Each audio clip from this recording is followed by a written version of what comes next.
Outside the Thirsty Goat, which used to be part of my family campsite. As you can see from the visual, that the lake is extremely high and has been affecting us very badly. This rise in water level has been this year. This year, this campsite was usable, but now it is obviously no longer usable. In terms of structures, we've lost all of our accommodation, our bars, our toilets, our stores, the entire campsite is now underwater. But as you've seen, as you've gone around Lake Baringo, the Soy Safari Lodge is very affected. There's a number of different establishments that have been forced to close because of the rise of water. All of the farmers, all of this area along the lowlands, the Baringo lowlands, that is now all underwater. There's farmers, my family, my mother and father run a charitable trust that have helped the community rehabilitate our environments, and a lot of their farmers, a lot of local people have lost everything, all of their land. My family also has a clinic that is funded by the Ray Trust that helps the local community and people from afar that come to get free health care here, and that is now completely underwater. They are running on a very small tent right now and as an emergency, but even the local clinic here in Camp Yasamaki is completely underwater. All of the healthcare in this area is now very much at risk. So a long time ago, my grandmother, when she lived here, the water was very far down, and this was quite a large campsite. Now that the water has come up to this level, it's taken the houses that were along the shoreline, it's taken everything that you can see around here. There is no other option to relocate this place anywhere else. The things we have moved, the things that we have been able to save, we have moved around to my family home, but even now that is coming underwater under threat. Lake Baringo used to be 176 kilometers squared, but at the moment it's about 260 kilometers squared. We have lost a big chunk of land, especially the riparian area, along the eastern shores of the lake, for example. Several households has been submerged. On the western shores of the lake, which is Camp Yasamaki all the way to Loruk, several households has been affected. There's been cases of human-wildlife conflict, which are caused by high water levels. Now the animals are not able to graze where they used to be because of high water levels. At the moment, most of our hotels have been affected, up to about 90%. Lake Baringo Club is completely submerged in water.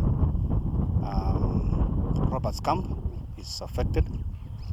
Soy Safari Lodge is affected. We still have some cottages, but a number of them is already in the water. We have Tumbili, which is still okay, but the problem is stability. Yeah, for the last 2 weeks we've experienced tremors along the floor of Lake Baringo, and it usually happens around 5 to 6 o'clock in the morning, and sometimes in the evening. But it is very short. Sometimes some few minutes that some people may not realize there's something which has happened. But in some areas like Loruk and beyond, it has been quite disturbing, and the communities has been asking for government to do the studies, because we don't know whether the tremors are related to the water levels in the lake. But we are working as a government together with our geologists to find out what could be the effects. But to confirm, the tremors has been experienced on the floor of Lake Baringo, especially on the western part of the lake. Yeah, looking at the lake water, it's like the levels increase on daily basis. Where we left, like yesterday, the water has increased coming up towards the households where the people are living. So, for example, Camp Yasamaki town is already affected. The hospital is gone. Basic infrastructure here, a police station is already gone. So we are appealing to our people to move to the higher grounds because we don't know when will this stop. Tumepata kuona vyumba kadhaa private houses na ile ya tourism, na watu wengi wamepoteza manyumba kwa sababu ya maji haya. Na jinsi mnavyoona hapa, mnaona vile zahanati yetu ya kambi ya samaki imeisha. Last week tumekuwa na earthquake imetokea hapa. Unasikia tu usiku inatingisa, unasikia vitu kama masufuria nini inatingizika.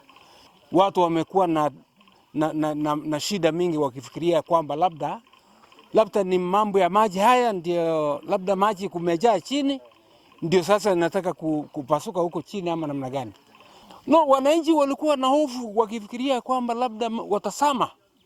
Sasa watu wakasema ya kwamba ni kitu gani hii, na unajua sasa hakuna mtu ambaye expert naweza kutueleza hiyo, lakini tumesikia kuna jambo kama hilo, wengi wamesikia kwa manyumba zao. Kwa hivyo tukasema tunaulizana tu, lakini mwananchi sasa atapata habari wapi kama hawatapata kutoka kwa wale specialized? Ni ngumu sana.